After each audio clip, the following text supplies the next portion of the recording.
right, Lauren is joining us from Vancouver.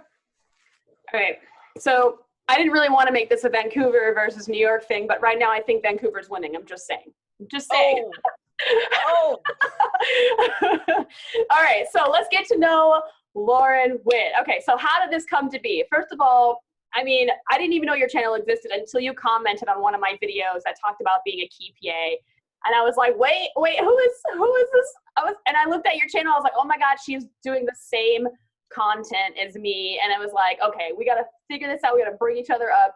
Because I feel like a lot of people are like, oh, if she's in the same niche as me, they get a little competitive as another YouTuber. So, but the thing is that you're doing Vancouver films. So I didn't feel as threatened, because I think if it was a New York person, I'd be like, all right. Yeah. I would probably get over it, and I'm like, all right, we're still gonna do a collab. So I was like, let's do it. So rapid fire interview for you. Are you ready? Yes. Okay. We can do this. All right. Hometown. Go. Kamloops. What is that? Where is that? Kamloops is about like 4 hours away from Vancouver. It's a small town. It's really awesome. Go there. It's dope. Okay. All right. Lifelong dream. Go. To be an actor. Okay. Favorite food? Lasagna. I feel like you just saw a commercial where it's like, that. Favorite color. Go.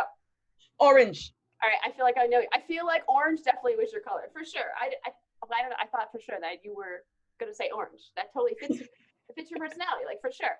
All right. So let's talk about like how you came up in Vancouver film. Like, how did you make your way to Vancouver? And yeah.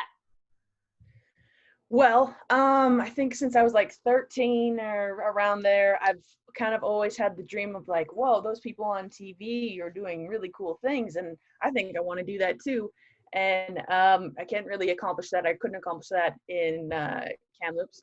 So I decided to move to what we call the big city from where I'm from, Vancouver. And it was a little bit of a struggle because you don't know where to go in. There's no rule book to step into the industry and be like, okay, here's the rule book. There you got to go follow the steps and jump in. Yeah, that's not a thing. So I really just had to guess. I went on Craigslist. I, tried to email some people who are actually kind of creepier than I expected and get that email back where it's actually like, ooh, you don't want that email back. 18 and over. Yeah, no, I'm good. I'm good. I'm like, thank you, though. I think I'll pass. Thanks very much.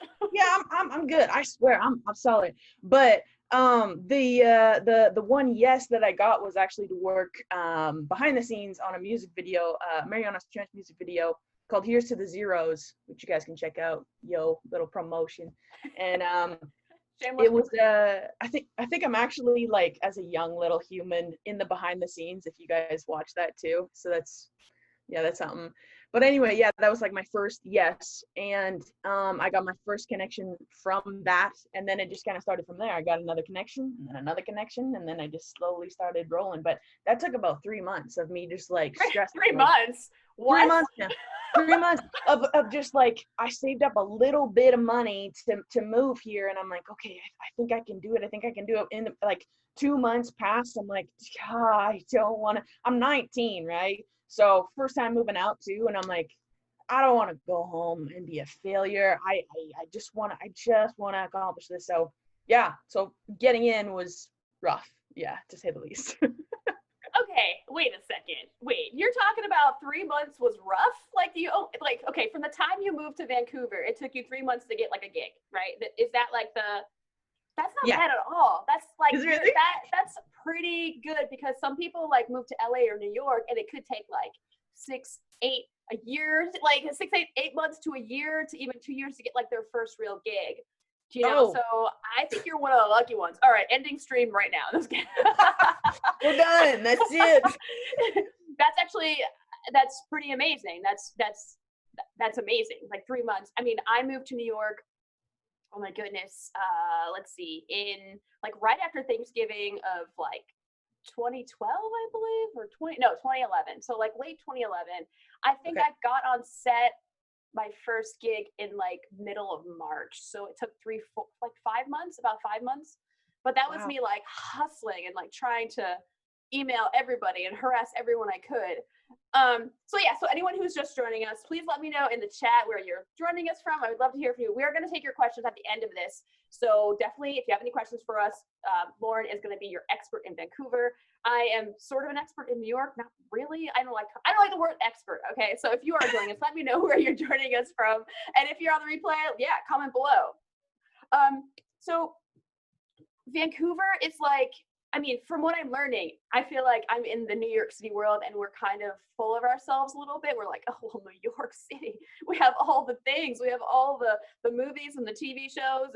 And you tend to forget that there are other cities in the world that are, you know, like filming great things. So Yeah. give me a rundown of like some of the famous shows that are shot in Vancouver right now, or even like in history, basically. I believe part of the first It was shot in Vancouver. I know like the usual like Flash, Arrow, all the superhero ones, Supergirl, Riverdale. That's big, right? Oh man, I have no idea. It just keeps like changing all the time. But yeah, those are the big ones, I guess. Yeah, so I think someone told me that The Good Doctor, right? Did you tell me that Good Doctor is shot in Vancouver?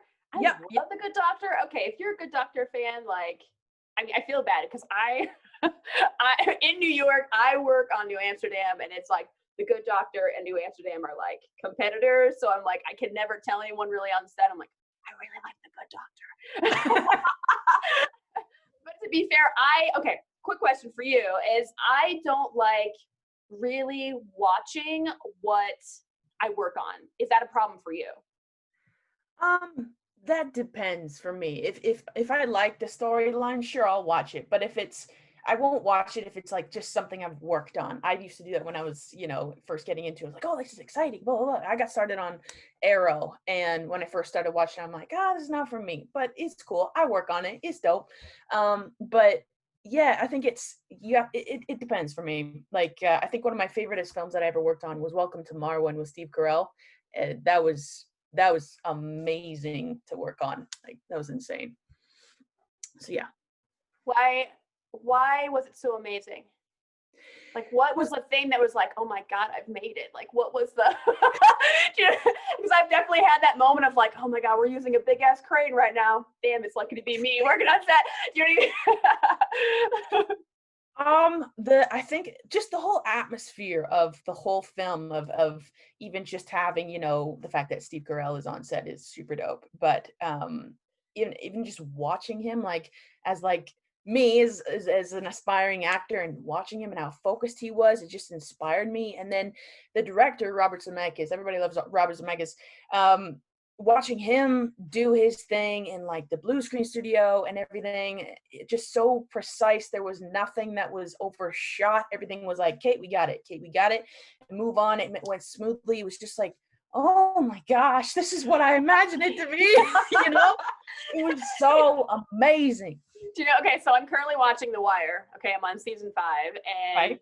And at the beginning of the season, it's like that season's about the press. And at the beginning of that first episode, the guy goes, "Man, I wonder what it's like to work for a real newspaper." And they say it again, and they're like, "I wonder what it's like to work for a real police department." And you get those people on set, and I've definitely said it myself, where I've been like, "I wonder what it's like to work on a real movie," because it's not like a shit show. But you're describing like the perfect day on a set. Like legit, like a perfect, there's no hiccups. That's like a rare thing, and then for it to be on your first day that's like a dream. I remember my first day. I remember my first day. I think I worked on the Big C in New York, and it was very cloudy and sort of rainy, and I just remember being put on a lockup and being like, what the hell am I doing right now? Like, I have no idea what's going. I was just like, what am I stopping? What am I locking up? What am I doing? And so definitely a different experience. And I was there like forever, but I only remember like a sliver of that in my memory. I get you. Okay, so what's like one of the worst days you've had on set? Oh man. I would have to say it has to do with weather. Because we get a lot of rain here in Vancouver. Yeah, definitely probably we were maybe an hour, 45 minutes away in Manatee Bay, which is closer to Squamish, which is, you know, a little ways away from Vancouver, if y'all don't know.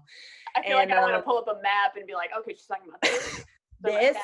this is up here. No, and up there they're very famous for like windy weather and everything. And legitimately, in one day, we started off with rain, and of course, like I'm in a lockup too, so I have like a, you know, half-assed like light jacket on. Okay, we're good. We're, you know, little rain. It's cool. Okay, it slowly gets very windy. So all right, maybe put another layer on. I think. Let's layer up. Like, Yeah, pulling out the stops. Like, I gotta you find an know, extra fleece. yeah, the scarf, maybe a two. We good. And then you know, it's starting to get a little bit heavier, and then it starts hailing. And I'm like, all right, okay, that's happening. So you're like doing, getting hit in the head with the hail. It's like, okay, we can handle this. It's all good. We're still working. And then it starts snowing, like hardcore snowing. And I'm like, all right, this is what we're doing. And then it was like a storm. You're standing there, you know, making sure like we're rolling, we're cut, blah, blah, blah. And no, you're standing there and you're like trying to stay up and, you know, and trying to stay warm too.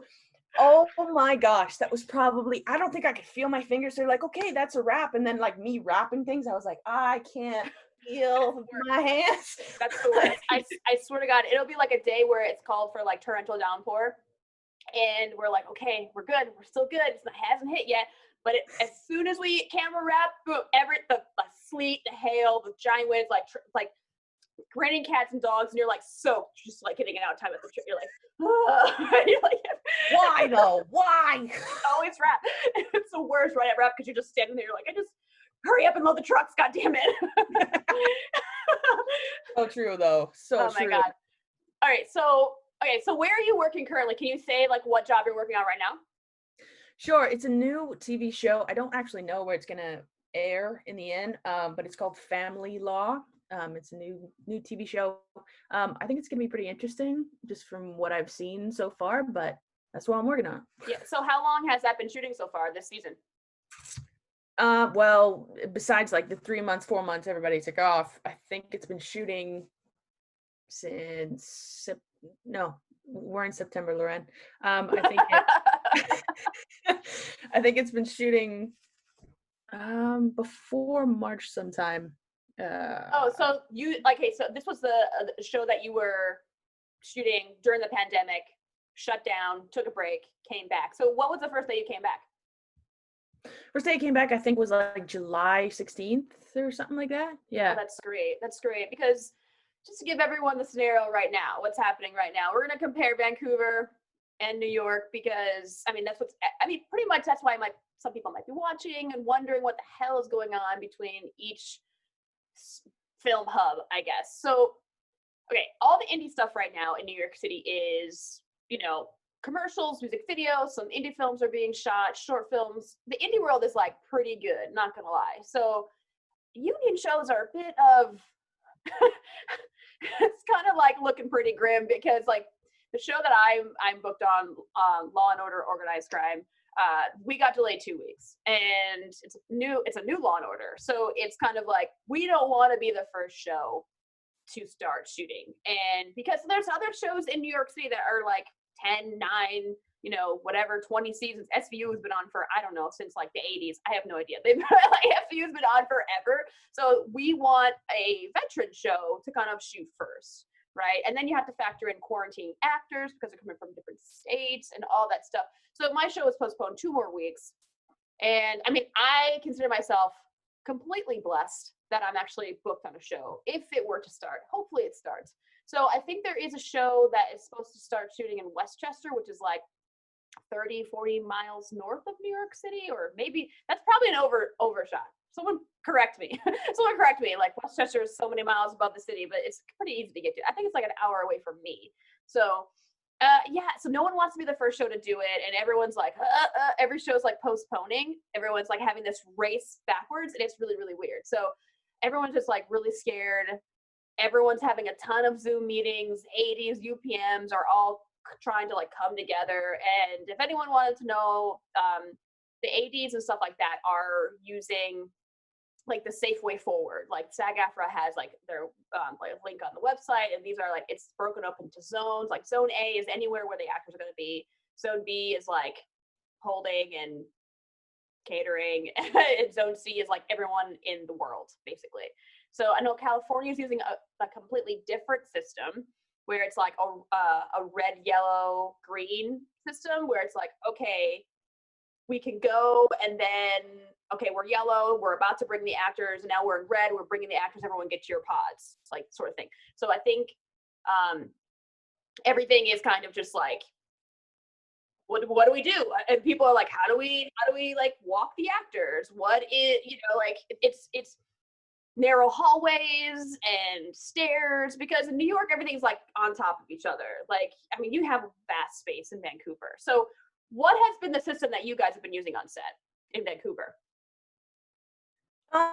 It's become like a habitual thing now where as soon as anybody comes in, gets out of their car, parks at crew park, sometimes they do it at crew park, there's usually a tent set up with a table, and you go there and you get your temperature taken either on your wrist or on your head. Obviously wearing a mask already as soon as you get out of the car. And so you do that, do the mask, and then you get given, and so I think that's it. And then you got to write your temperature down, your name down, and then yeah, I think that's it. And then you can head on to set, and that's pretty good. And then we obviously social distance on set and everything. You know, try and be as safe as possible. But yeah, that's it. It's just become a habitual thing, and then we just literally do exactly what we do, and just come back, and everything's back to normal. So how is it communicating? Okay, first let's talk about this, because wearing a mask for 12, 14 hours a day, everyone's like, God, that's gonna suck. I can like wear my mask that's like, you know, to the store or something. I'm only wearing it for like 30 minutes to an hour or something, and I feel like my face is just like chapped. Do you know what I mean? Yeah. Like, like I feel like my whole face is just like, I can't put enough lotion on my face because the condensation that's coming from the mask is drying out my skin. And I'm like, I am totally like dreading the fact that I might have more breakouts because of this is a total girl thing. I'm sorry for any guys out there that are watching, but like breakouts are a thing we're worried about. But if you're wearing the mask all the time, no one's gonna see my breakouts, but still I don't want to live that way. You know what I mean? Yes, absolutely. Yeah. So how is it weird? Like you just get used to it, some people are telling me, or like how do you, I mean, I don't know. Yeah. Well, on the show that I'm on, we do mask breaks. So it'll be like how many hours in, and then we take like probably 10 minutes or 5 minutes, and everybody kind of just spreads out into their corners, or, you know, at a safe distance, and just kind of removes them, like has a couple like regular breaths instead of their own, you know, for a bit. And then yeah, put it back on. So I totally get, like, especially if you're moving a lot on set or doing all that stuff, you are sweating underneath here. It does suck. I have been breaking out as well. It's just the fact that you really got to stay on top of it, wear your sunscreen, you know, sunscreen's great for your face, you know, but I get it. I get your pain. I feel it, man.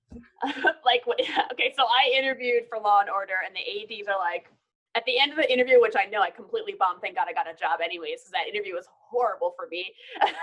They asked me like, what's the biggest challenge you ever had on set, Amber? I'm like, I don't know. Like, I was not prepared at all. People, if you have an interview, just prepare. They're always going to ask you your strengths and weaknesses and challenges you faced and how you solved it. Just a FYI for interview tips out there. So like after the fact, like, the first AD is like, Amber, so are you excited to get back to set? And I was like, yes, I am. I'm ready to get back to work, but I'm just not looking forward to wearing a mask all fucking day. Just sorry for the F-bombs, but I'm just not. Like, yeah. But I was like, yeah, I should have said that. But it's like, I mean, that's the real, I was being honest. So yeah. It can get really annoying if you know, like I said, if you're working a lot and you're carrying things and, you know, working really hard, and it's the condensation that you literally feel like your face can feel wet because it's so exactly. It's just like you just feel, it's just, I mean, okay, I really hope, like, okay, so during these AD meetings for my show, no one's even brought up mask breaks, and I hope to God. I hope to God. It's Take it. Oh my gosh, take it is so useful. Everyone looks forward to it. like, I mean, we need water breaks, coffee, because like I can't consume coffee, because you can't take your you can't. It's a whole like, how the hell, like, even when I'm in New York, if I am getting a coffee, like I got a coffee with my friend. We had like a coffee date, a nice, safe, socially distanced coffee date. And, we were there and I was like, okay, we're at the thing. We got our coffee. And I'm like, okay, if we walk around, you can't do the New York walk around with a coffee thing anymore. And I'm just like, I was like, I'm doing the wrong thing. I know I'm doing the wrong thing. I feel really bad about it, but it's like, I still want to drink my coffee and walk at the same time. You just can't do that in the city. So it's like, we sat down, it's like, okay, we had to find a spot. So it's like, it's really like some life-changing stuff. Yeah, I get it, that everyone's intentions are, for us to be safe. So I totally get that. But it is a pain in the butt. So you got to do what you got to do. So so people who don't know me, I don't know if anyone is joining, us from Lauren's side, because you have people who are following you. I mean, I think you're following on like Instagram and Facebook is like bigger than me, to be honest. Like, no. About it. I'm just like, I have no idea. But I mean, I'm Amber. I'm from Beyond Film School.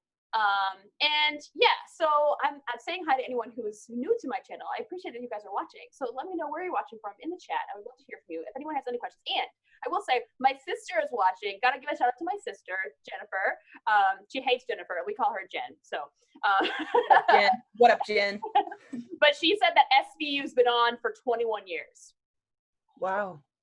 I mean, you can't really compete with that. That's like amazing. So hi to everyone that's joining us.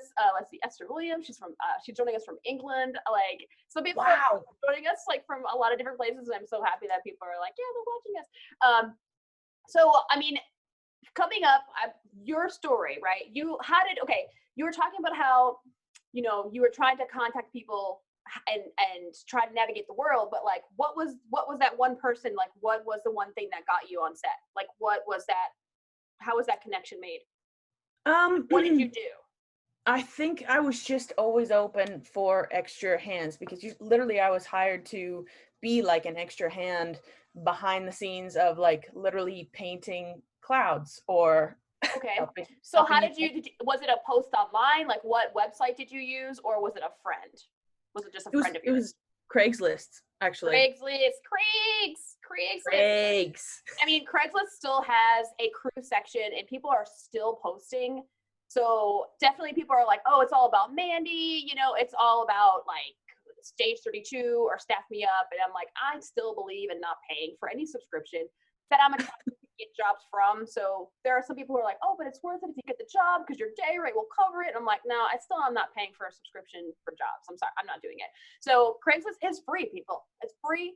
NYC Film Crew is NYCFilmCrew.com is free. Trying to find jobs, Facebook groups, you just got to do it. You said like, so you were just like Craigslist post. You took a risk, because I know Craigslist can be a little like, there can be some scams in there. So, oh yeah. How do you spot a scam?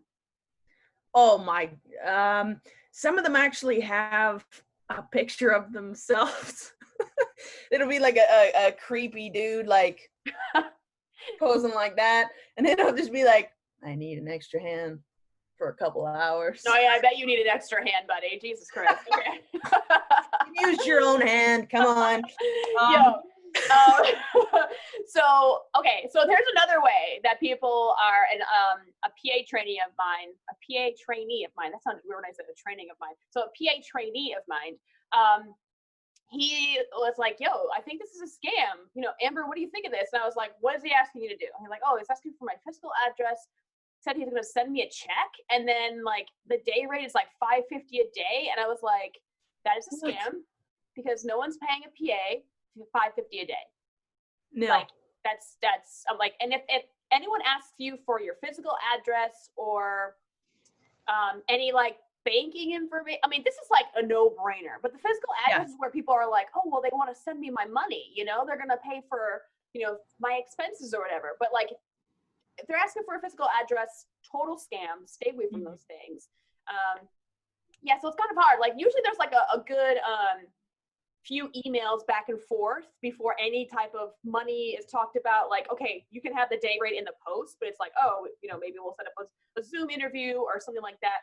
Back then it wasn't a thing, but now it's probably a thing. So did you ever get asked for a demo reel when like, like for example, like I've had jobs where I'm applying as a first AD or whatever, and they're like, oh, do you have a demo reel? I was like, I don't have a friggin' demo reel as a, like a first AD.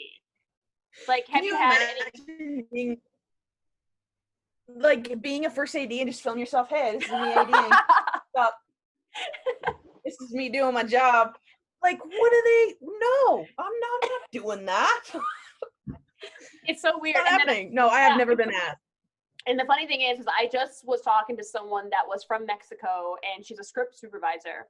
And apparently people are asking script supervisors for demo reels now too.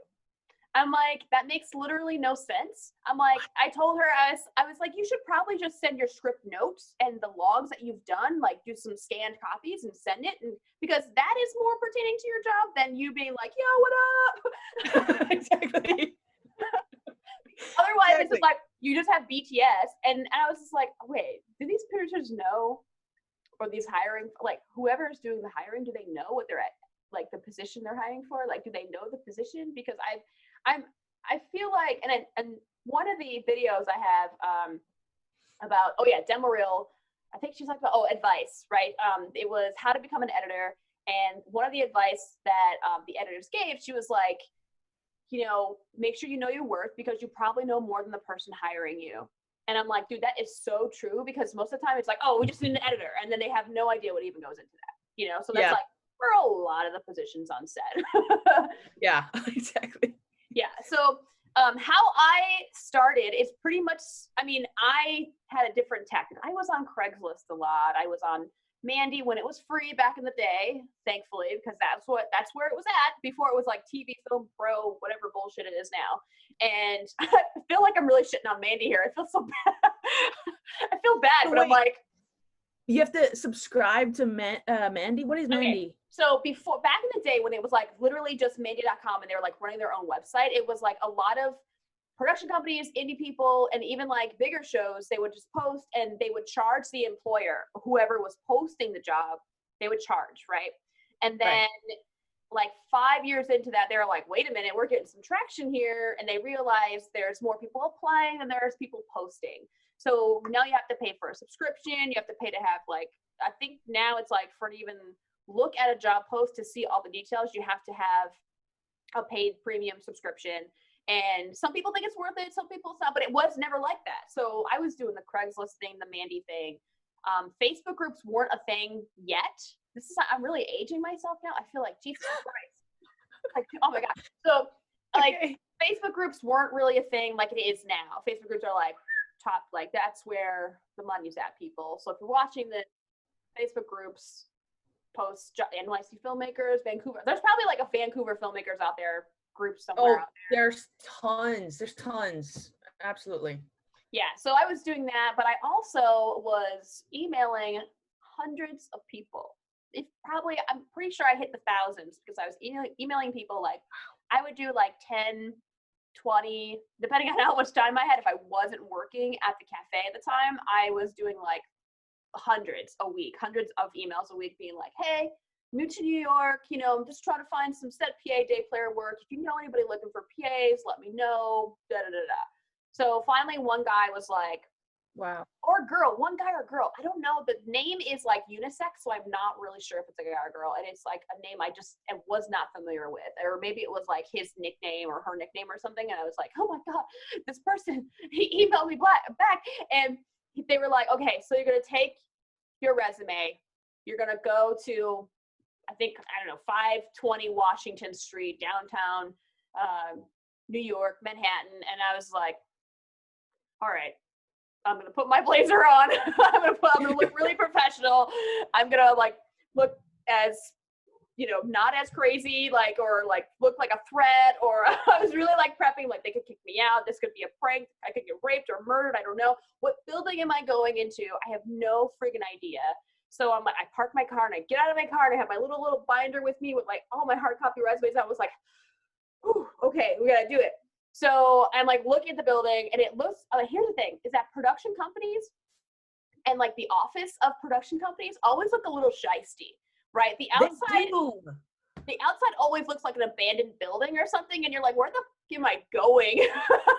I know. Yeah, so it's always weird. Like, you never know where these production company offices are. Sometimes they're just, you can walk right by them and not even know. And there's like 5 of them in this one building. So, and that was the case for this person who gave me that tip, right?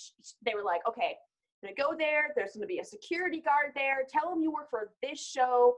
Then it'll get you upstairs and just pass out your resume to all these people. And I was like, all right, nothing to lose, gotta do it. You know, but anything could have happened. Got to the door was unlocked, and I was like, all right, unlocked door, good sign, doesn't look, you know, shabby. You know, it was not like a, you know, it looked pretty okay. I was like, all right, daytime. It was like 3 o'clock or something like that. And so I go in the building, security guard's there, and he was like, hey, how's it going? I was like, oh, I'm here to interview for the Golden Boy at the time. And he was like, okay, yeah, sure, head up, ride the escalator, make a right. And I was like, holy shit. I was like, I got that.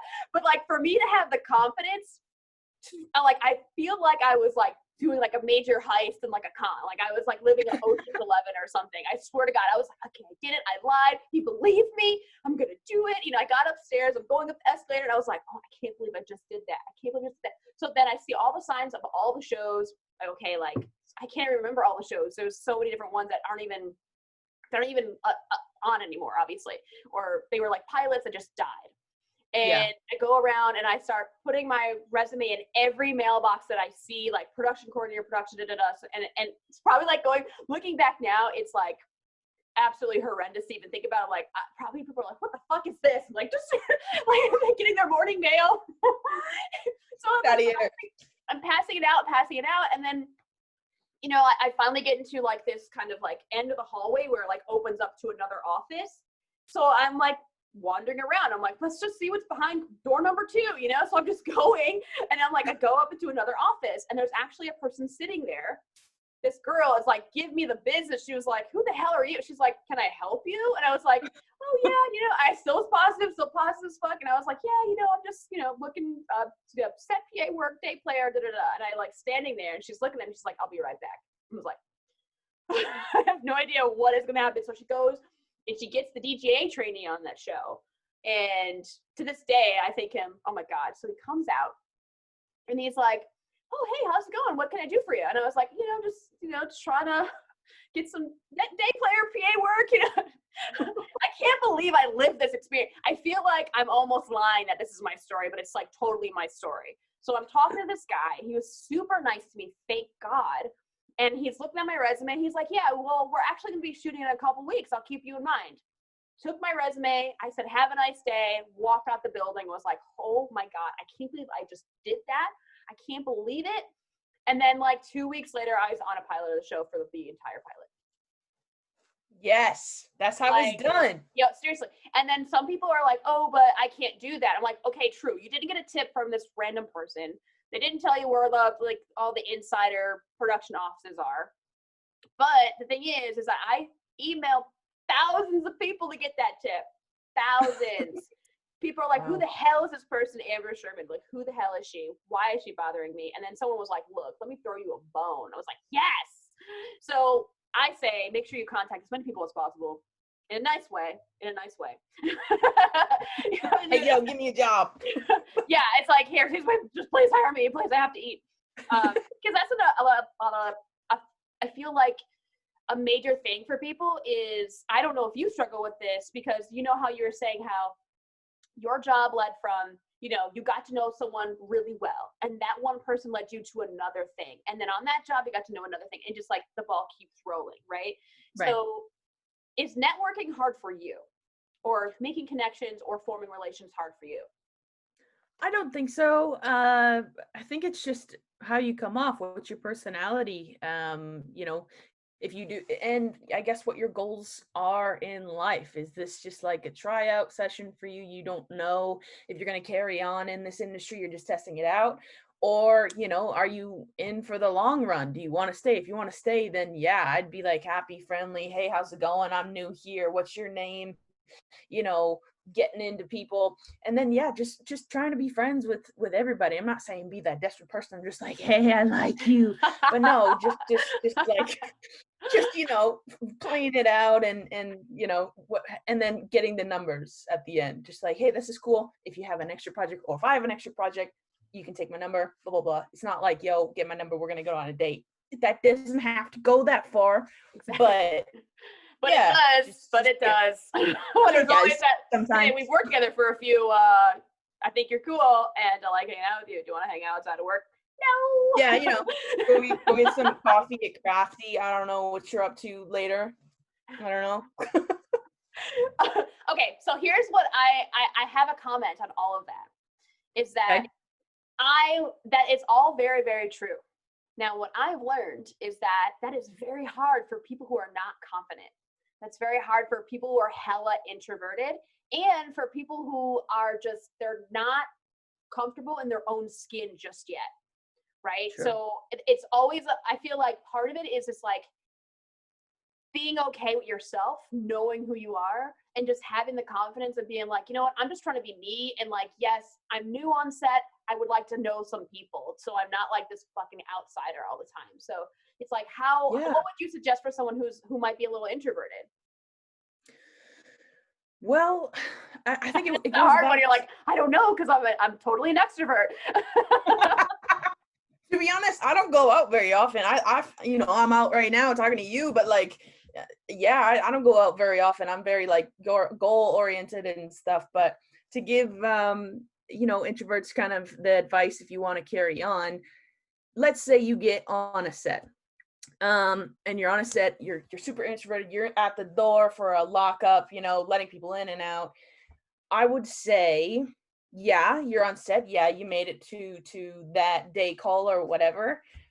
Yeah, but if you carry on tomorrow and you don't have any other job, what will that do to you? Like, what is your feeling gonna be if you don't are or not back on set the next day? How much do you really want it? If you really want it, and then you're gonna want to do anything for it. So it just goes right back into the goals. You don't want to be on your deathbed and say, yeah, I only did one day because I couldn't find or I couldn't get anybody else to make contact with me because I'm not that extroverted. Okay, well, maybe you need to change things for your goal and for what your bigger picture wants to be. So then that's fine. That means you maybe just do a little poke to someone, be like, hi, I'm new here, or however you want to. I'm nervous as fuck. Can you help me, please? Help me. Yeah, no, I mean, I definitely like, everyone's going to have their first day on set, and it's very, very, I mean, you're nervous. You don't know what's going on. There's so many moving parts. You're very overwhelmed. And I try and tell my PA trainees that it's like, just, you know, take it 1 hour at a time, you know, just like, just take a step back. Don't get freaked out, you know? And I remember, I don't know if Megan's ever going to watch this, but I totally love using her as an example. But she was one of my trainees last summer. I got her on New Amsterdam, and I remember her first day, and I was there, and she was like, okay, Amber, you know, I'm like, I'm nervous, but like, I'm great. I remember everything you told me. She was like so pumped, but I'm like, take a breather. And if you have any questions, just like, I'm always in the walkie. Like, you can just, you know, hit me up, text me, whatever, you know, just take a step back. And then when you're key PA, usually your key PA is that person who's like, you know, going to be there for you. Also, other new PAs are also the people you're gonna be like, how are you feeling right now? I'm like, woo. I mean, you know, hopefully you're gonna be with a veteran, because a good PA, a good key PA is going to put a new PA with a veteran seasoned PA, so they can kind of like, they can train them on the job, sort of. That's like a good little key PA hack if anyone's trying to be a key PA. Absolutely. Yeah. So they were talking about key PA. We're talking about key PA a little bit. Like, that was a video that you watched. So this is a good question. Like, cause I feel like since there is kind of this competitive nature with human beings, and I feel it's a little less with YouTubers, because we're like, dude, we all can have the same subscribers. We all have the same, you know, we're all gonna have, like, you can have 10,000, I can have 10,000 as well. You can have 100,000. We can. There's no. It's not like we're both in the prime time slot at 8 p.m. You know, so it's like, it's very flexible. So there's that competition. So like, how did you get to watch my videos? Like, how did you like fall upon that? To be honest with you, I was looking for competition. Yeah. And I was just like, I'm not kidding. And so I was just like, yo, who's this like Beyond Film School? Who the hell is this chick? And so I like I like, you know, clicked on some of your stuff, and then I actually started realizing, whoa, it's very different what you guys do in New York compared to what we do in Vancouver. Cause like what I was preaching on some of my videos, Lauren Witt film, if you want to check me out.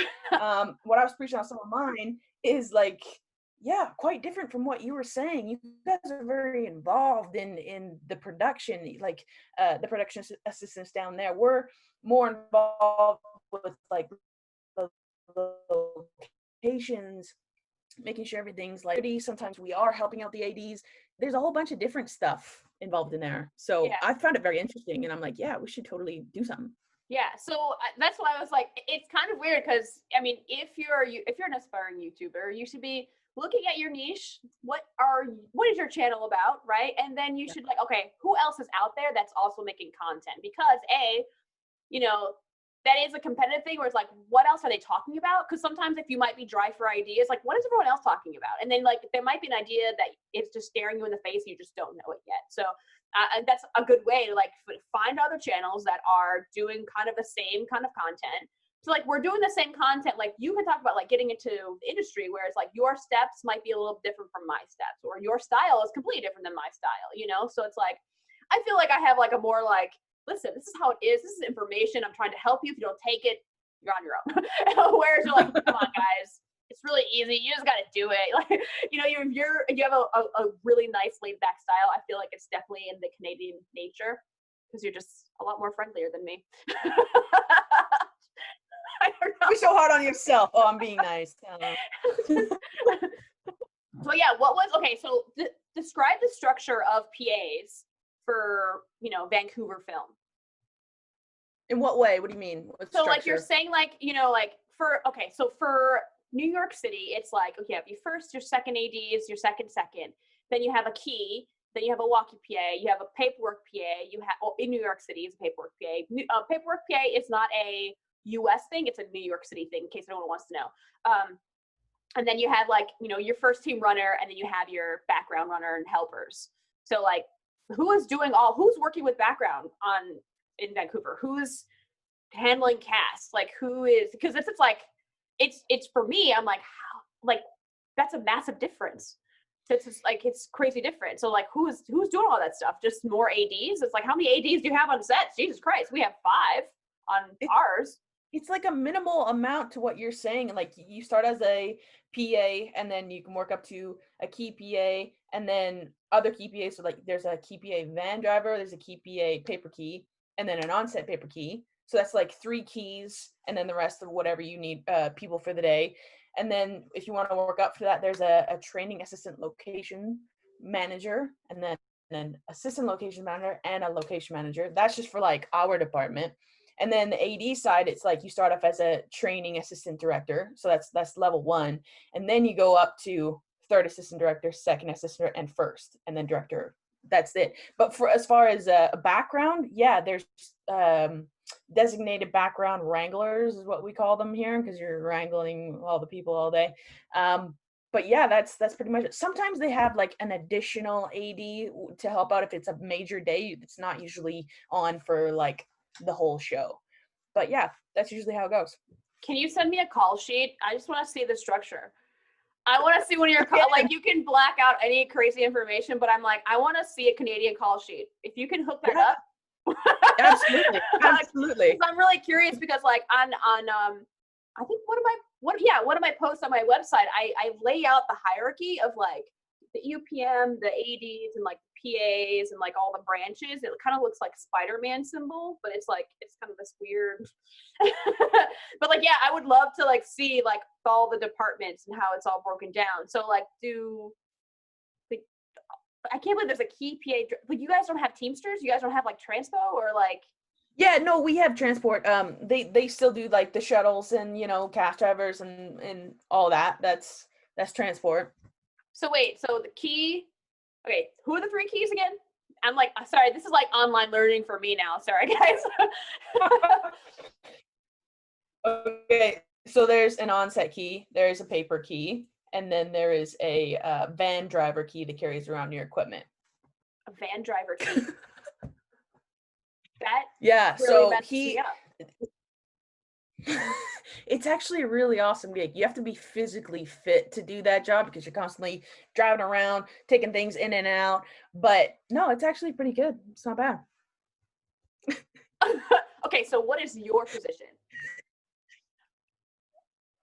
Right now I'm just a PA because I'm doing YouTube and stuff. I'm just doing a couple days a week. No. I've done, So let me stop you right there, Miss Lauren Witt. Let me stop you right there.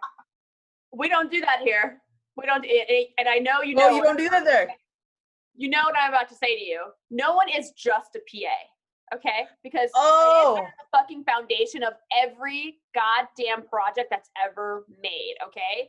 You're not just a PA, and I remember someone had to set me straight when I said that, and I was like, yo, like, I'm just a PA. And they're like, no. no. And I really had to have the adjustment because, like, you're not just a PA.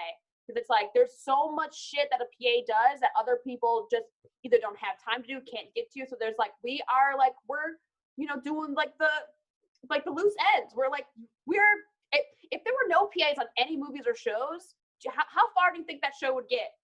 I don't think the DP is going to be getting any, like, you know, going to be wrangling background or or the first AD is going to be like, okay, come over this. Like, there's just, it's not going to happen. It's not. Nope. So like, PAs are super important. Absolutely. Sorry. Absolutely. Woo, sorry, I feel like I'm preaching now. I'm going to get off my soapbox for a second. Oh my goodness. Okay. So, okay, I want to jump into COVID. Yeah.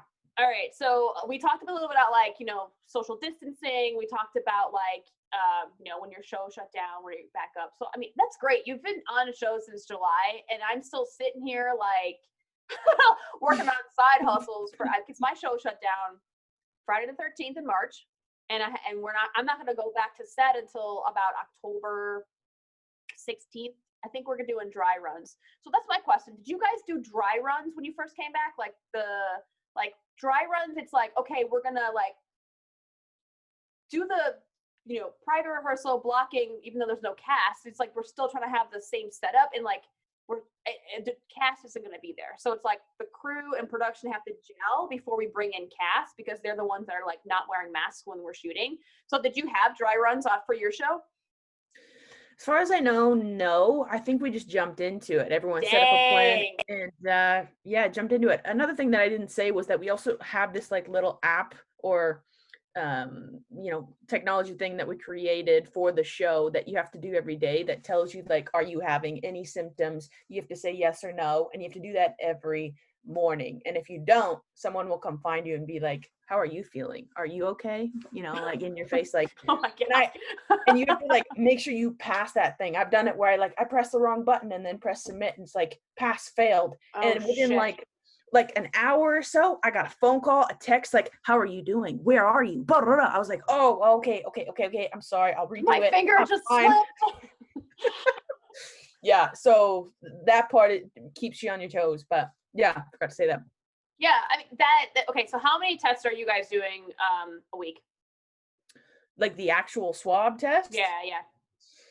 I haven't been, because I'm just sticking to one show. I'm not bouncing around. If you bounce around to like, you know, show and then back on the show, blah, blah, blah, they are frequently testing everyone that does that. I think if you jump on a show, you got to get tested a couple days before. And actually, I think they're paying people now. So if you get tested, they'll pay you for the day and then jump onto the show. Well, I wish that was the case for me, because I might be going to set on the 16th, and then I'm supposed to get my first test 2 days prior, but I don't think that's a paid day. I would love it if it was a paid day for just me going all the way to Brooklyn and back to get a test. Yeah. Should look into that. They're probably not going to pay. It's not that big a deal, but like for us, it's anyone that works in Zone A, which is like any of the actors, cast, or background, has to have 5 tests a week. Whoa. Yeah, so 3 rapid tests a week and then 2 lab tests, because the rapid tests are 80% accurate, apparently, or 83% or something like that. And then the lab tests are like 92% accurate. So in the instance that someone were to test positive when they show up to set or whatever, or, you know, when it's your time to get your test, then they have to do like 2 more rapid tests right after that to make sure it's not like a false positive. And then if there is a false positive, they're gonna be like quarantined outside of the stage area, which is like, okay, so if it's like coming on to winter and I don't have a car and I just came from the subway, I'm gonna have to sit outside for hours until I'm cleared, or like what? Like, I mean, to be honest, it's like, okay, I can just go somewhere and hang out, because you don't want to like go back home, because who knows how far that is. It's like usually an hour away for everybody working in Brooklyn. So yeah, people are like, oh, because I live in Jersey right outside the city, and people are like, how do you get to set? Oh my God. I'm like, well, there are bridges that go over the river that connect New Jersey to New York City. So I take my car and I drive it on the bridge or the tunnel, cool tunnel, and then I go to, you know, Brooklyn or Manhattan, because people are like, how do you get here? Oh my God, that must be so hard. And I'm like, oh, it took me 45 minutes. And they're like, oh, I'm in the Bronx, it took me an hour by subway. I'm like, we're all doing an hour commute, people. It doesn't matter where the hell you're coming from. So it's like, I haven't made in Jersey. I don't care what anyone says about Jersey. I have trees, I have a park. Okay. I don't live in a goddamn closet. So it's like, I feel pretty good about where I live. So everyone likes to talk talk shit about New Jersey, but I'm like, you know, I got a date as far as I'm concerned. But yeah, 5 tests a week. And if I think it's like, if you're in catering, it's like only 3 times a week or something like that. Or they're just like testing, like they're going to be like crazy. It's going to be like, there's a whole separate department that's going to be like COVID safety people. They're going to have like COVID PAs. They have like everyone, you know, making sure that PAs that are working on production are not also working on the COVID stuff. Like, yeah, it's our job to kind of like police or enforce to make sure people are wearing the mask. And, you know, it's going to be like, as far as I know, the unions agreed. The unions, like, you know, Local 52, G&E, Camera, everyone agreed. SAG, it's like, if anyone is a problem, then it's like you have 2 strikes and then you're off the show. You get fired. So, ooh, I like that. Nice. yeah. So, but I don't know if my show is doing that. That was suggested by the union, and that's what they agreed to. But like, it's like you're always, no matter what, you're gonna get like the jaded like grit who's just like, I'm not doing anything. It's like, dude, what world are you living in right now? How do you not know you have to wear a mask, to be completely honest? It's like, what the hell? Like, I don't know. But I know that a lot of the AD teams in New York City who are like expecting the absolute worst, because production is always, we experience so much pushback from the crew no matter what. They don't want to be quiet. They don't want to stay still for the role. They don't want to, we got to get this muscle cart to the truck right now. I'm like, I'm pretty sure, yeah, you need that right now at the truck. Like, like a muscle cart. Like, no, we don't need like 50 sandbags right now. Like, calm the fuck down. Like, but you know, you always have those jaded crew members though, you know, so it's like super hard. So everyone's like expecting it just to be, you know, a rough ride when we first start. So, but all I know is that were there, like, when you first started shooting, like, I know the great thing about what show you're on is that you guys work together before the break, right? Before that 3-month gap of time where you just paused. So like, you knew each other. But for shows who are like coming back and maybe haven't worked with each other, that's going to be like, it's just going to be really rough. Was it rough when you guys first came back, like the first week, to get everyone used to everything, or? Yeah, we got given a like an hour and a half video that we had to all watch, and definitely as soon as we got there, a full rundown of, if you didn't watch it, this is what you got to look out for, blah blah blah. Super strict. Don't wear your mask, wear your mask inside. I was like, wait, what? Don't wear your mask. No, inside the building, always wear your mask.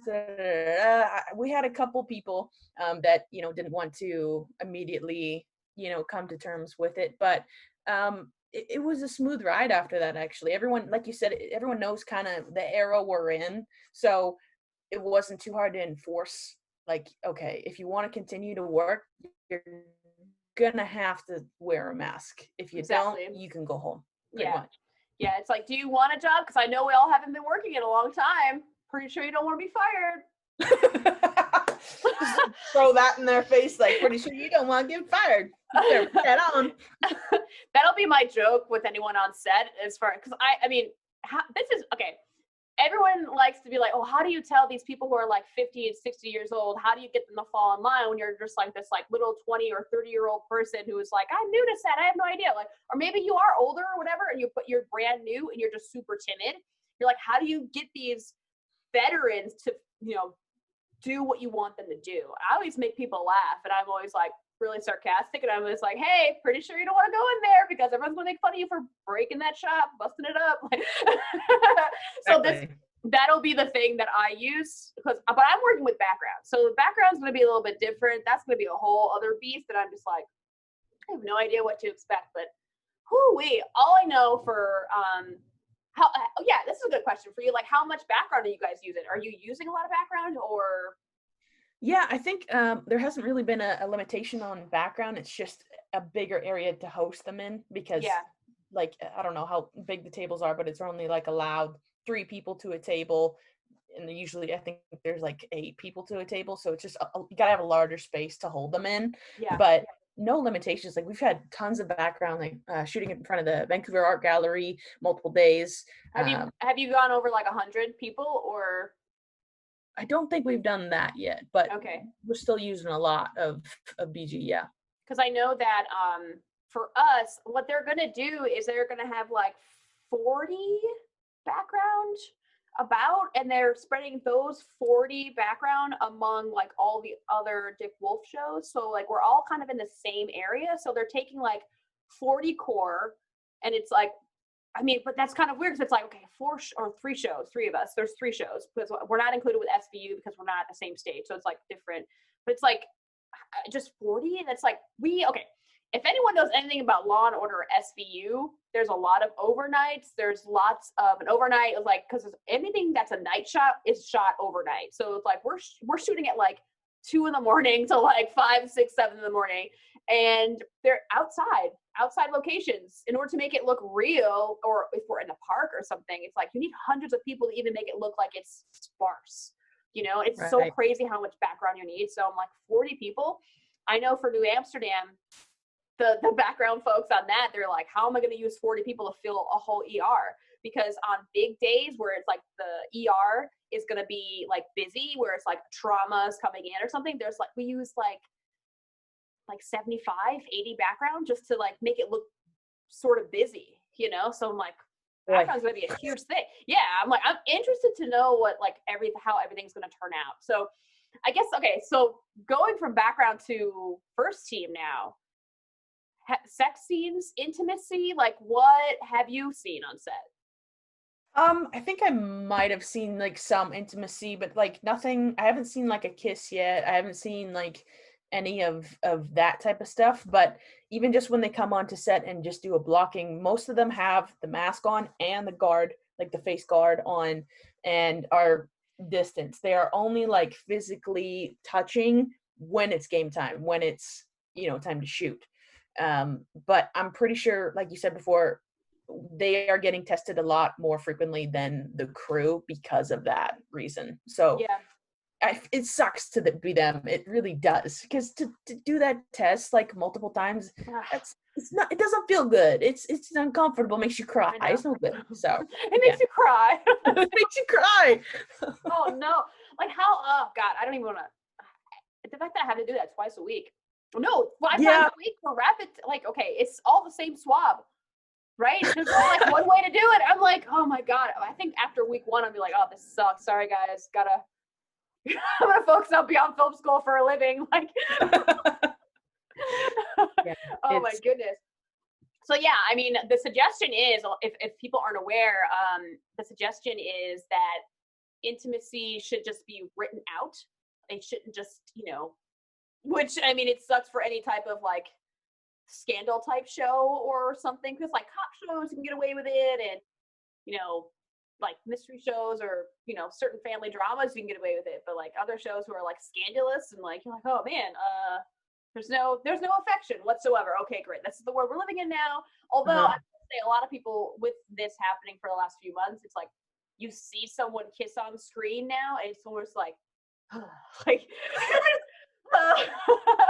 Or you're like looking at the info, like, when was this shot? You know? Yeah, because if you're looking back, you're like, okay, this is a few years ago. Need to make sure that I'm in the brain of I'm watching something that was shot 5 years ago. It's totally fine to hold hands. It's totally fine to hug. Where you're looking at now, you're like, oh God, like what is happening?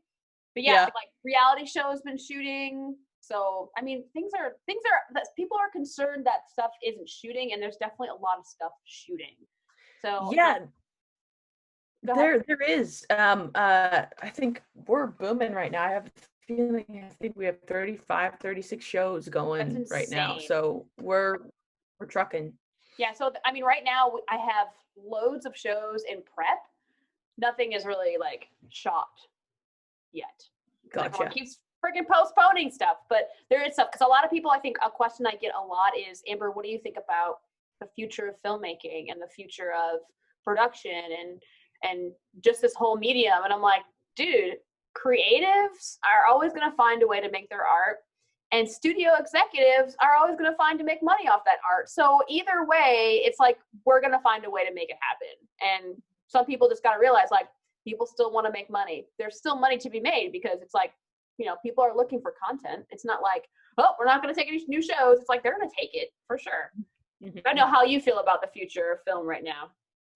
Well, I think this is the time where I think the entertainment industry has the pressure, because people want to be entertained and distracted because of what we're seeing on a daily basis, of like the news and telling us how many numbers are up, and, you know, oh, this happened today, or BLM, and, you know, so it's just kind of nice to get a little bit of a distraction sometimes, because we're living in 2020. 2020 can suck it, because it's not working out for the majority of us, you know? It's really not. It's really, really not. And it's just like, to add icing on top of the fucked up cake, it's like, we lost RGB last night.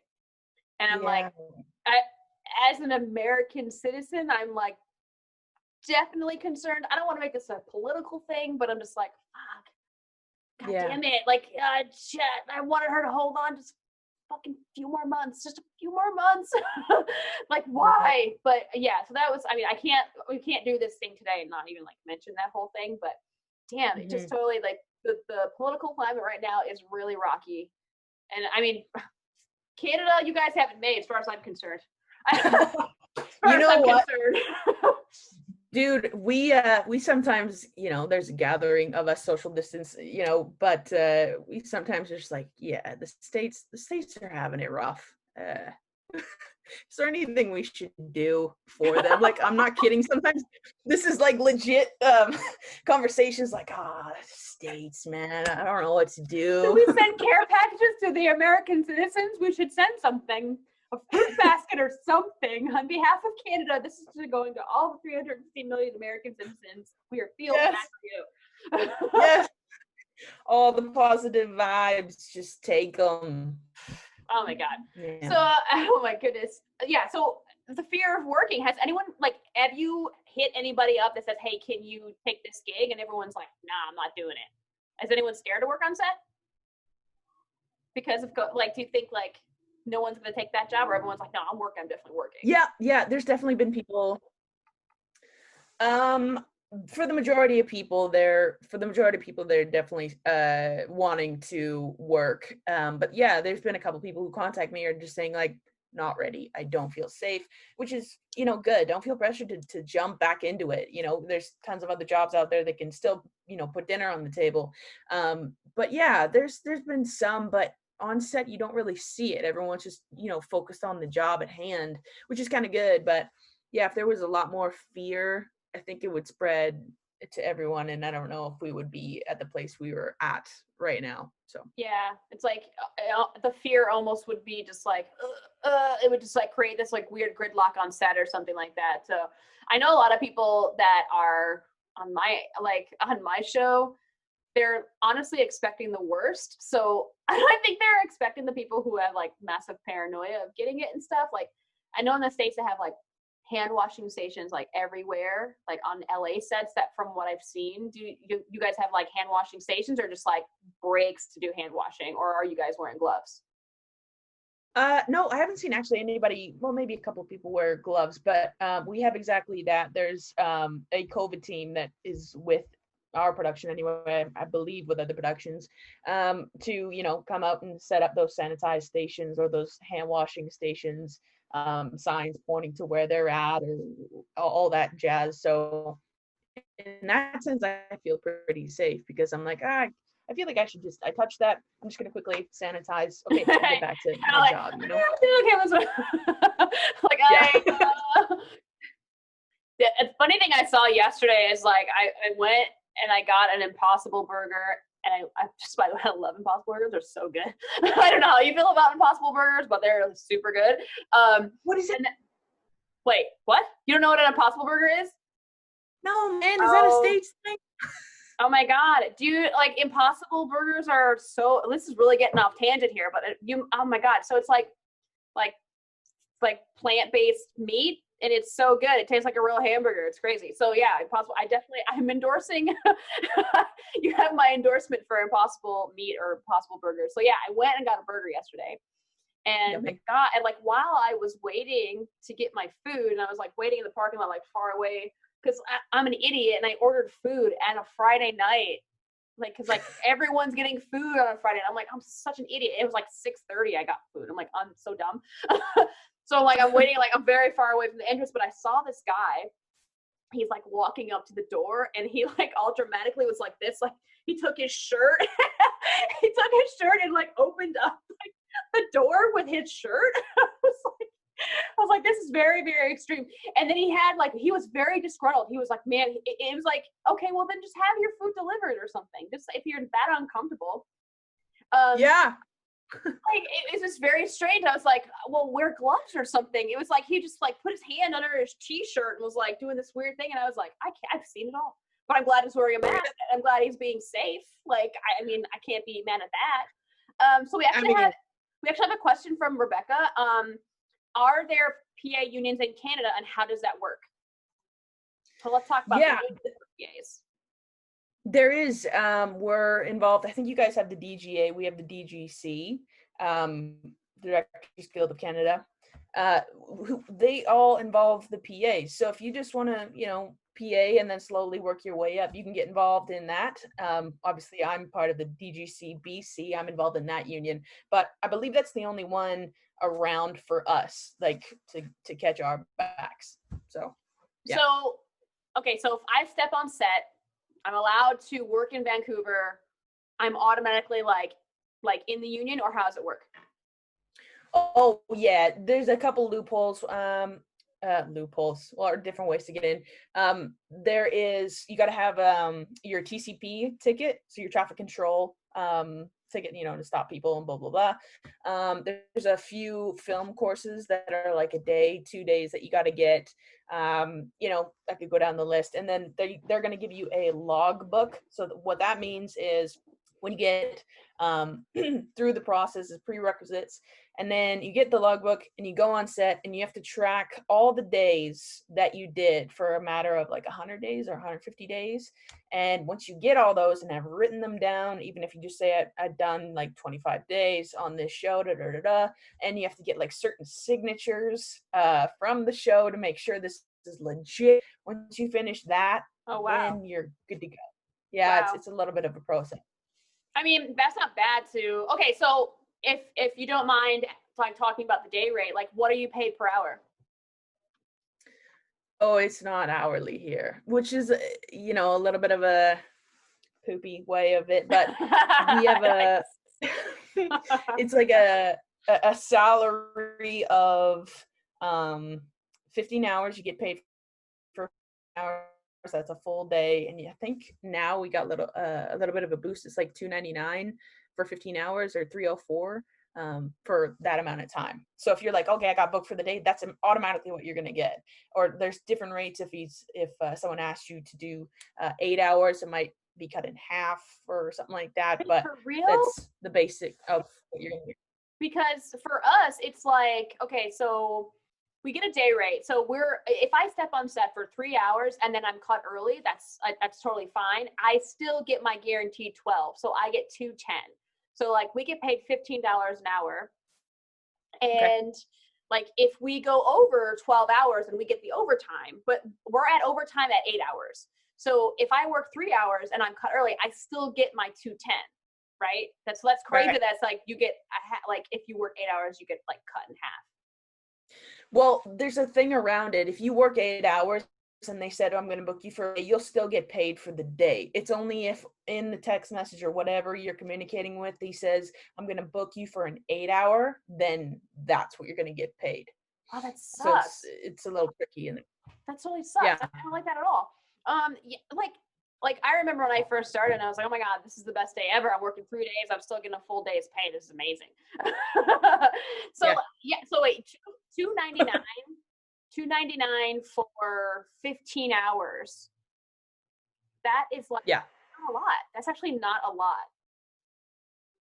Like, because I feel like we would be, if I was working 15 hours, 3 hours overtime, it's like $60. We're almost at the same rate, almost. Yeah, sorry, my dog broke in, and now he's in there. That's Owen, if anyone. Oh, so Rebecca is also wondering, is there healthcare for you guys? Oh yeah. In the DC, they have benefits, so you're covered once you're in. Yeah. So like, what do you have, like crazy premiums, or like, oh wait, you guys have the universal healthcare system, so how the hell does that even factor into you having healthcare? Because like, okay, we have to worry about, okay, we get a job where like, does it have healthcare, and we have to worry about that, but you guys are universal, so it's like you don't even have to worry about that shit, do you? Or is it like extra coverage for you? Well, yeah, if you don't have benefits, it pretty much you have to pay like a monthly thing for MSP, or I don't even know if that's a thing anymore. But yeah, once you're in, your union just pays those dues and gives you a certain amount of whatever you're covered with. It'll tell you in the program, whichever program you're qualified for, and then you're good to go. They cover a lot. Apparently, it's one of the best ones in BC to get under. So yeah, well, that's great. So that goddamn dog, Owen doggy. There we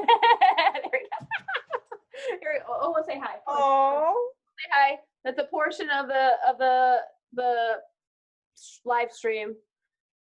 This is Owen. So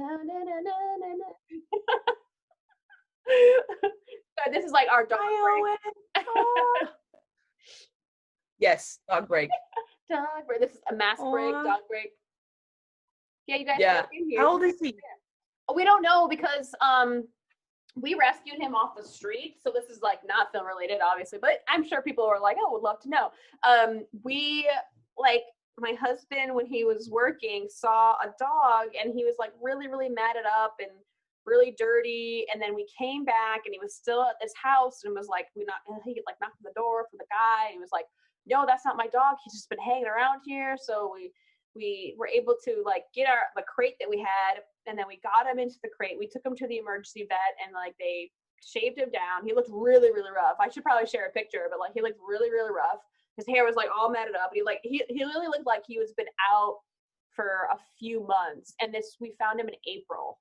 So I'm like, a few months? He's been out like through the winter time. Oh my God. So he like we got him back from the emergency vet. They didn't charge us anything because he was a rescue, thank God. I was like, oh my God, this is such a like nice, lovely thing. I was like, they were just, they found out he had like some skin thing, and so then we like had to like quarantine him away from our dog Eve, like our normal dog. our dog already. And like, because he wasn't like, we had to like keep them separate until we figured out like medication for whatever skin thing he had or whatever. But yeah, so they don't know how old he is. They think he might be 4 years old based on his teeth, but they're like, well, he's been out for a few months, so they don't know like how old he is really, but he's really like energetic. But I'm not familiar with these dog breeds, because he's like maybe a Shih Tzu Terrier Maltese mix. Like, I'm not really sure. We don't really know what breed he is. He's just mixed up with something. I don't know. But yeah, so he could be 4 years old. I don't know if anyone's a dog expert out there and could let me know. I don't know. Let us know. Yeah, I think I was talking to one person. I think his name was Sean. I was talking to Sean, one of like doing these interviews for like getting to know people. Yeah, I'm pretty sure people have seen these posts for like, oh, well, I want to talk to you. So I'm like interviewing tons of people about like their frustrations and struggles in the film industry. And Sean saw the dog and he's like, oh, I see a Shih Tzu. And I was like, how the hell do you know that? I was like, wow, you just know the breed. I grew up with like labs and white German Shepherd and like I basically had a white German Shepherd like my whole entire life. So like I'm not familiar with like small dogs. So I don't know. All right, so let's talk about your YouTube channel. I grew up with a boxer. Yeah, do you have dogs now? Do you have dogs now? No, I don't have a dog. I work in the film industry. Oh, I thought maybe you had a roommate or something. I mean, thankfully, I have a husband that can be like, hey, well, I'm not working now, so just work. Yeah, it kind of like worked out because like I'm home all the time, and we had a new dog, so it was like he was still working, thankfully, and I'm home, so it was like, well, this just worked out. Okay, so switching gears here, off the dog topic, even though we probably talk about dogs all day long. So yeah, when did you start your YouTube channel? I want to talk about your YouTube channel for a bit. I actually started it a while ago. I want to say how many years ago? 5 years ago or so, and just posted like small little like, ooh, cool, this is fun. Post myself, which I've privatized now because I found out my niche. But there's a couple other ones on here that I did see. I was stalking your channel and I was like, oh, there's one from 5 years ago. I was like, oh man, and then like there was like a big gap. And then you have like more now. So maybe you were just deleting the videos that just didn't like pertain to what you're doing now, right? Yeah. I mean, I like having fun and I like creating little things, little insider on me. I'm creating another one because I'm a creator and I can't just focus on film. So I'm going to do some more fun stuff on another channel, but that is not started yet. But yeah, I just liked it. And like I said, I like to perform, I like to act and everything. So this is kind of like a little, teaser of like, hey, maybe people could see this, maybe an agent could see this, or like anybody who's looking, casting director, right? So yeah, and plus it was a lot of fun. Anytime I tried to post or anything like that, I'm like, this is so much fun and this is what I want to do. So like, boom, let's do it.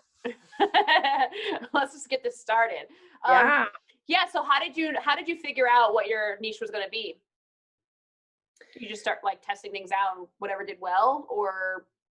No, actually, I I wanted to dive into the struggle of, being a production assistant and the fact that there is no book, there is no manual. You just get like a couple hints or a couple like hands up or whatever from really nice people, but there is nothing out there. And so I was like, okay, except for Beyond Film School. I'm just kidding. Except for Beyond Film School. Hey.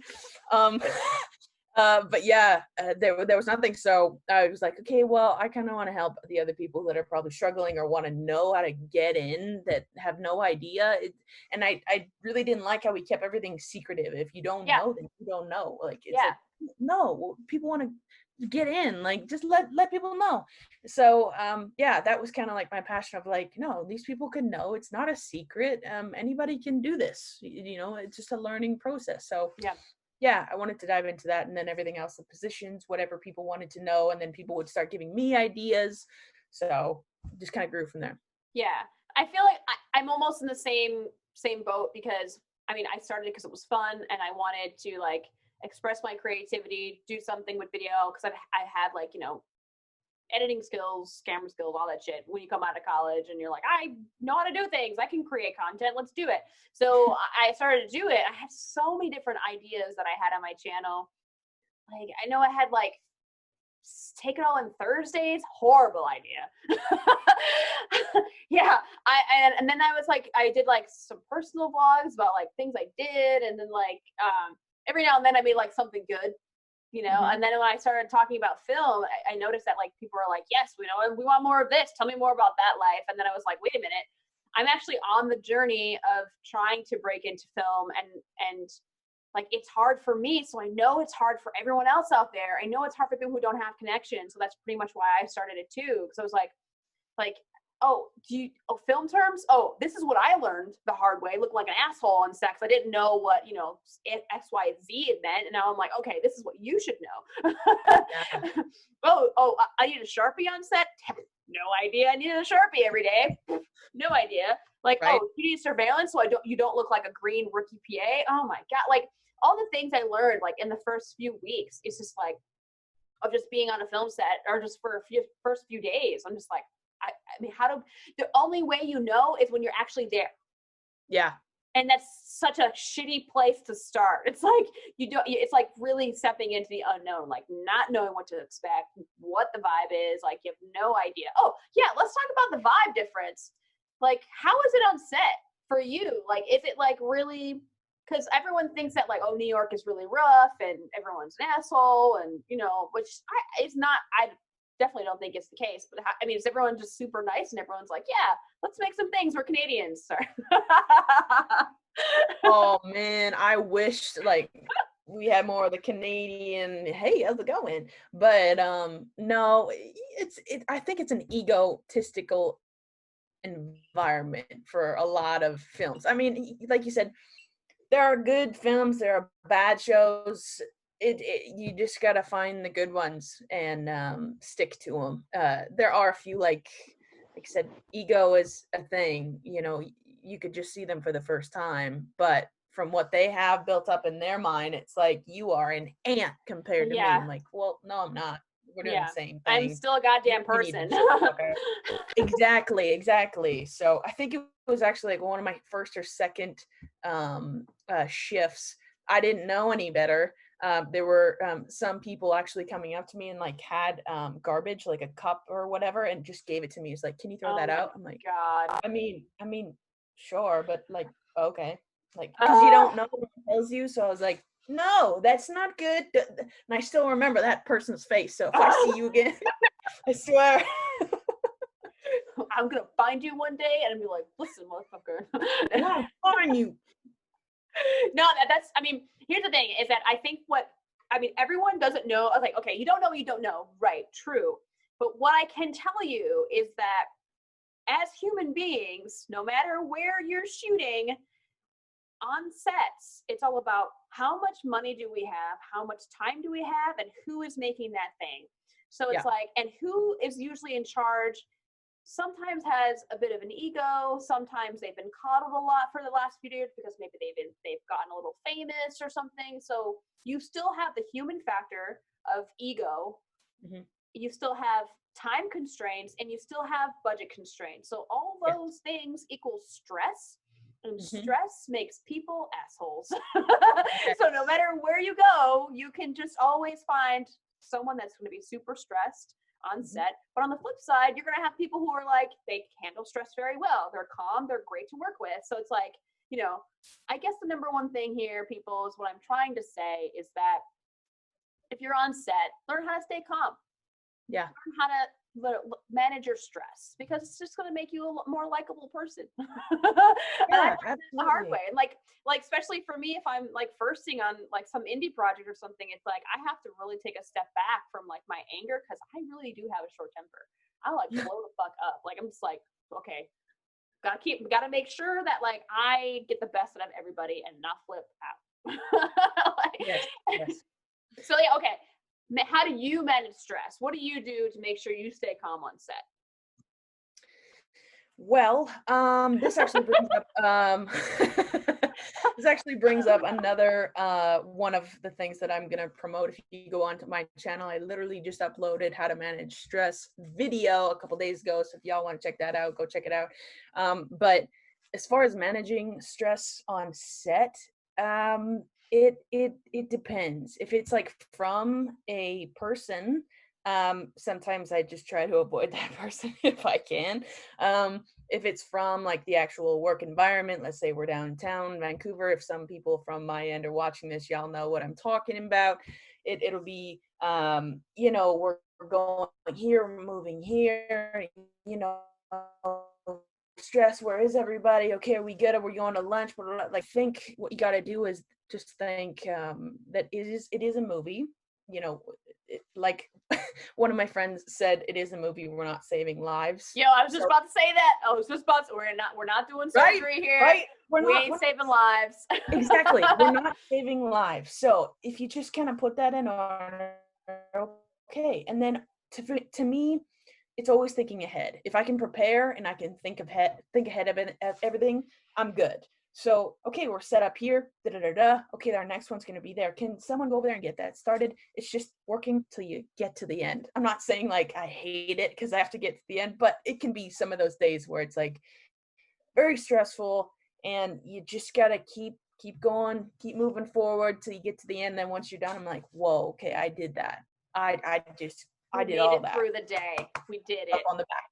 Yes. Right. Yeah. I mean, like, it's so funny because, okay, on my last show, my first AD was like, he's looking at me, he's like, you seem really stressed out, Amber. I'm just like, but he's the first AD. He's like concerned about me. And I'm like, bro. And he's like, you got to get the Calm app. You got to get the Calm app. And I'm like, what the fuck's the Calm app? And he's like, just gotta, it'll tell you to like take 5 minutes. Yeah. Breathe in and out. And I was like, the only thing is like, he seems like the most stressed out guy. And he's like, Amber, he goes, you sure you want to do this? You want this to be your career? And I was like, yeah, man, this is what I'm trying to do. Like, don't try and talk me out of my dream, goddammit. Like, yeah, I know. But then he drops this little nugget of information. He's like, did you know that the average first AD in the union dies at 54? The mortality rate is 54 years old. And I was like, thanks a lot. Yeah. Holy. And the biggest reason is heart disease, heart failure and stuff like that. So it's stress. Wow. And I was like, I mean, maybe I can do it for a few years and like, maybe like, cause I mean, at firsting in the indie world, you know, that's a level of stress, but then firsting on a union show, I have not experienced that stress just yet, you know? So it's like, I can only imagine, imagine because I know what it's like to be a key PA on union shows. And that is stressful. That is very, very stressful. Almost sometimes people would argue who are like the ADs above me. They're like, key PA is the most stressful job on set. I'm like, I don't believe you because you're an AD right now. I'm hoping it gets a little easier every like peg I go up. Like, okay, I have these, and then there's like more delegation. There's just less things I have to worry about because it's like more tasks go to different people, right? This is the hope when I get to that $1,000 a day rate, you know, like hopefully. But yeah, stress is definitely a real thing for everybody on set, not just for first ADs, but a lot of people, like after a while, they just quit the industry because they can't handle the hours. It's like their body gets tired. They don't, you know, they can't sustain themselves off of like 3, 4, 5 hours sleep. The average human being should have 7 to 8 to 9 hours of sleep. But how much sleep do you get? How long are your days on set? Well, that depends too. If it's like, you know, easy, well, not easy, but sometimes if it's a short day, like, I don't know, 10 hours, then you get a decent amount. But if it's like a shoot day, it depends.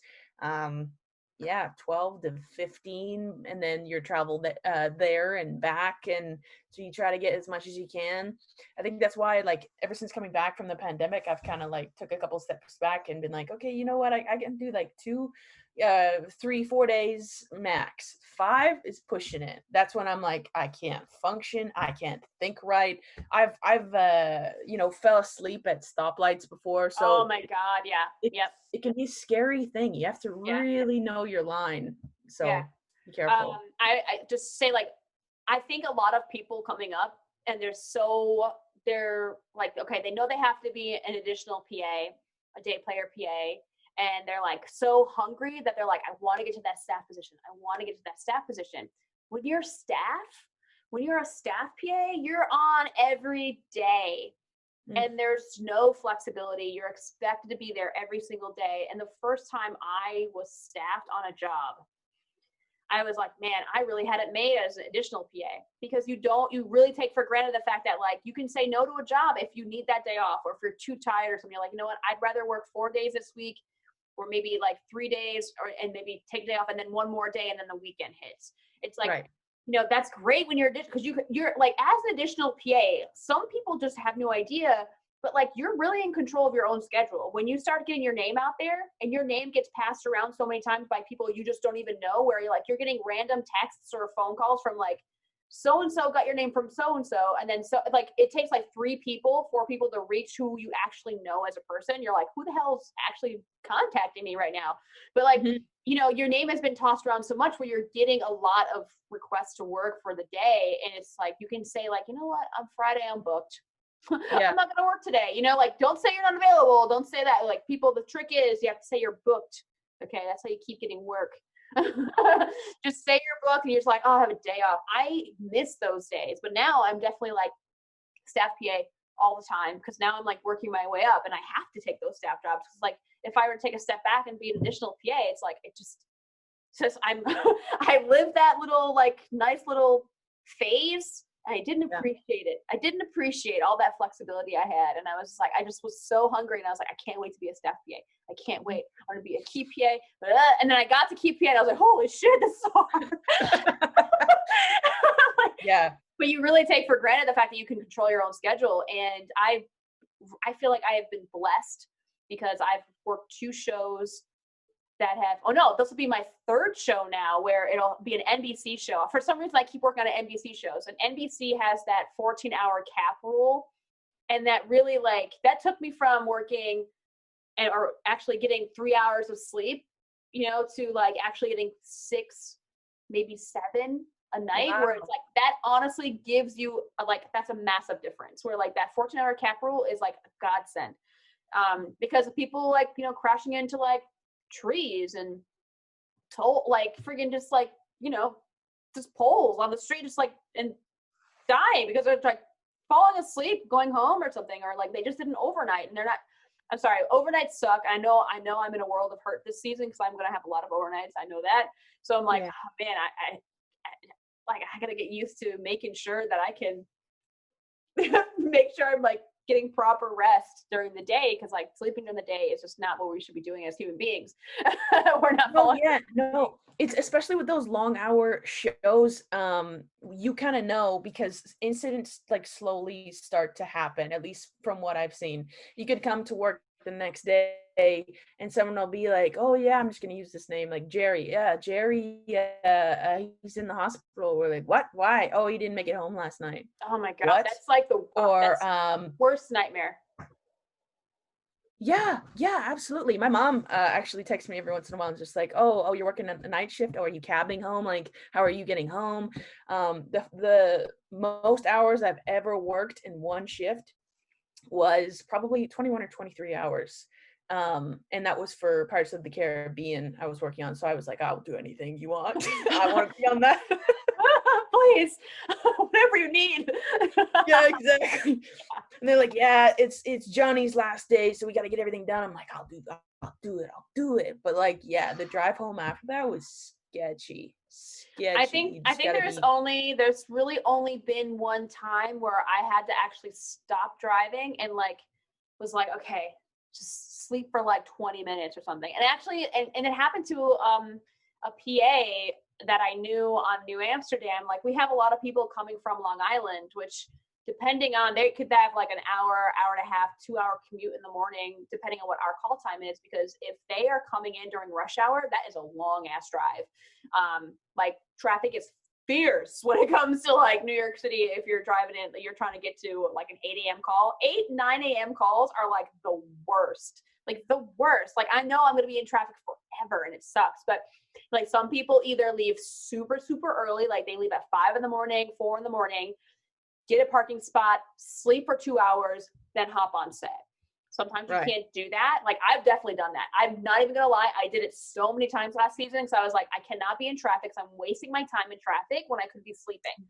That could be an hour of sleep that I get. And like if you add it up an hour a day, 5 hours a week really makes a difference. You know, so like I wasn't joking around. I was like, dude, I will sleep in my car. I will have a pillow and blanket in my car because I just need the extra sleep. I don't want to sit in 2 hours, 3 hours of traffic. So this PA, he he was late a few times and he was like, dude, because I was falling asleep and I had to stop driving. And I'm like, in that, I'm not mad at you because we don't want a phone call saying, oh, so-and-so friggin' died on their way to set. Like, Jesus Christ. Like, I mean, granted, you have to make sure that you're being responsible for yourself and you're like well rested in, you know, nutrition and health and all that stuff to make sure your body is as much as it can take, you know, but still, like, it's crazy. It's so sad. So God, we're ending this on a bad note. We gotta like lift it up again. Like, God, talking about death. Yay, film is so exciting. Oh my goodness.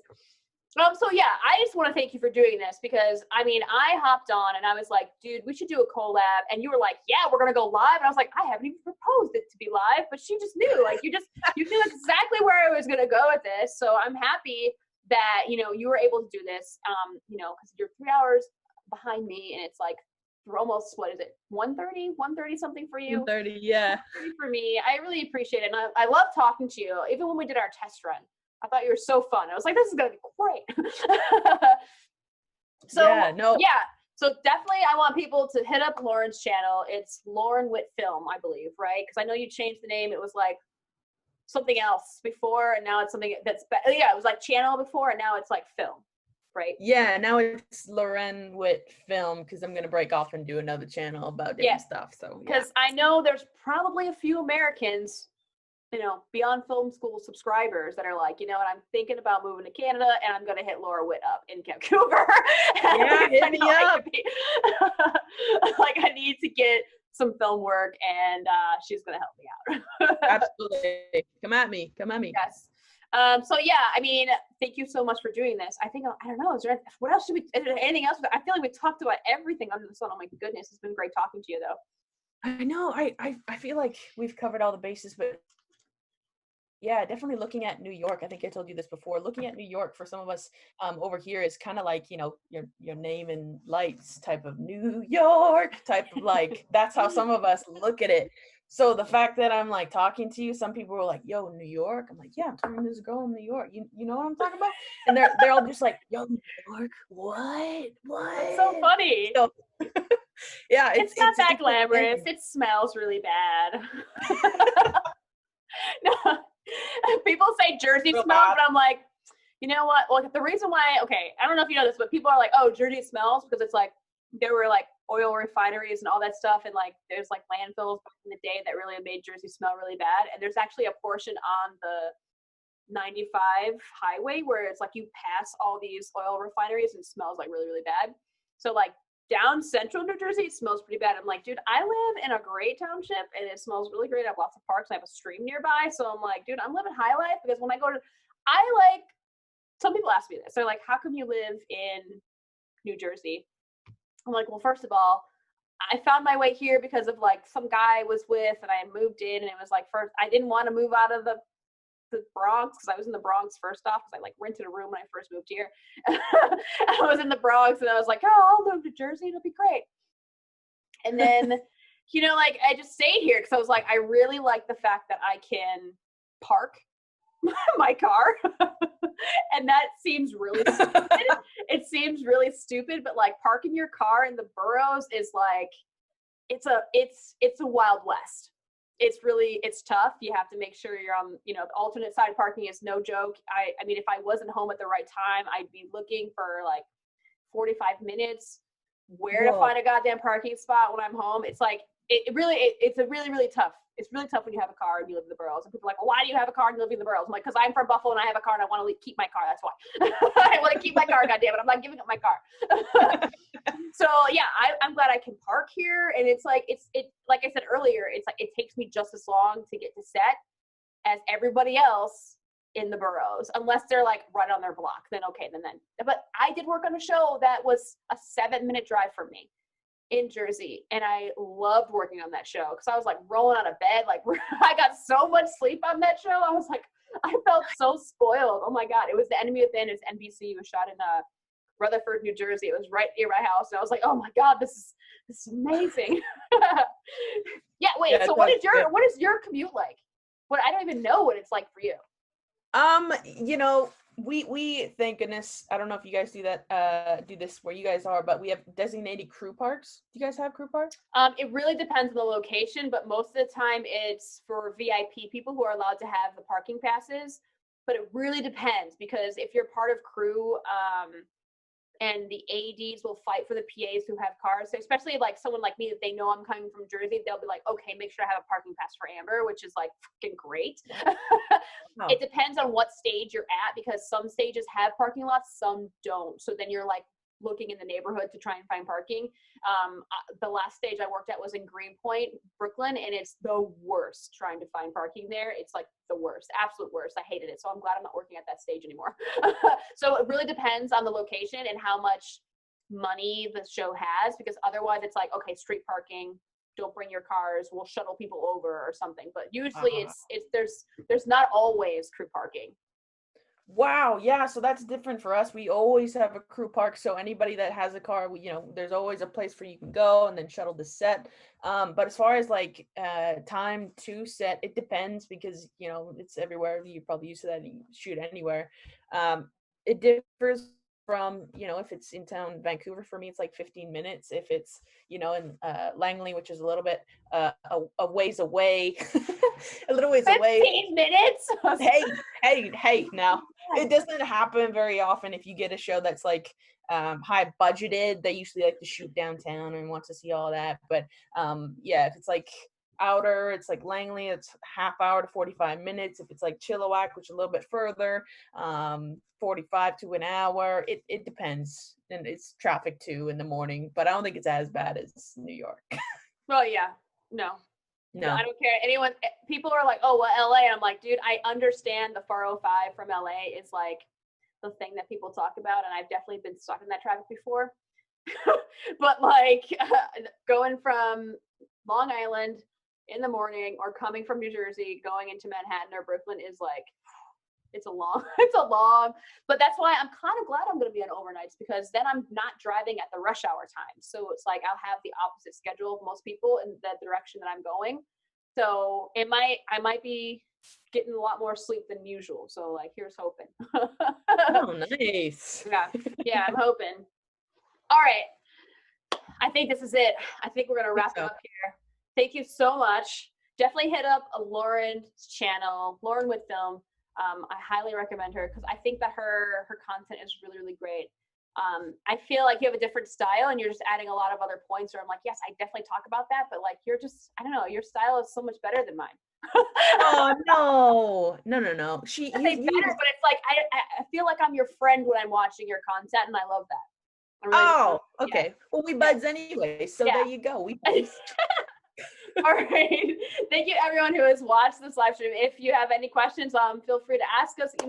I always like a comment below, and I'm always there on the channel, and I'm definitely going to have this replay up. Yeah, it seems like this Zoom stream isn't as crisp as what I'm seeing, so I'm going to take this recording and then upload it so it'll be better looking the next time around.